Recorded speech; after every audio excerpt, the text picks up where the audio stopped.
Farming hasn't always been this tidy and smooth for North Georgia farmer Terri Jagger Blincoe. Her first season was especially unfriendly. I put my first garden in it was like June 25th. 3 days later, we had a massive hailstorm. So all my tomato plants were pretty much shredded. It was welcome to farming. That was in 2007. Now, more than 5 seasons later, Terri has managed to grow her small operation into a thriving business, and last year grew over 10,000 pounds of food on a little over half an acre of cultivation. She has built a client base around her involvement in local farmers markets, local restaurants, a community-supported agriculture network, otherwise known as CSAs.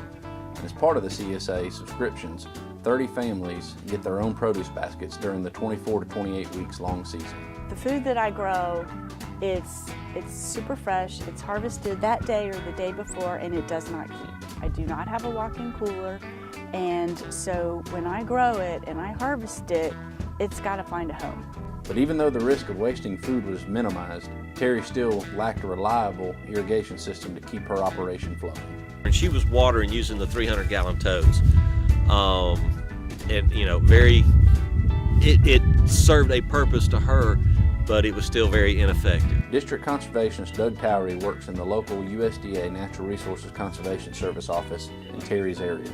He worked with her on an Environmental Quality Incentives Program, or EQIP, contract to help her improve her irrigation system.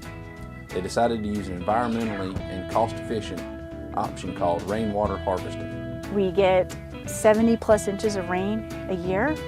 Our rainwater is super clean here, and I just felt like if I could come up with a system that allowed me to capture that rainwater, deliver it just through gravity. I have no pumps, don't have to rely on the grid for anything, and water my fields.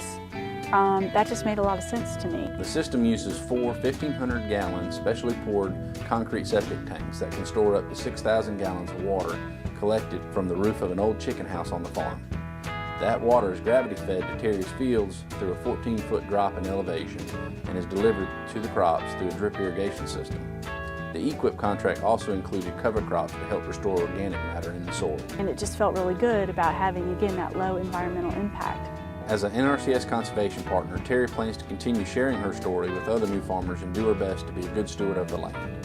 For more information about NRCS Georgia and our programs, visit our website at www.ga.nrcs.usda.gov.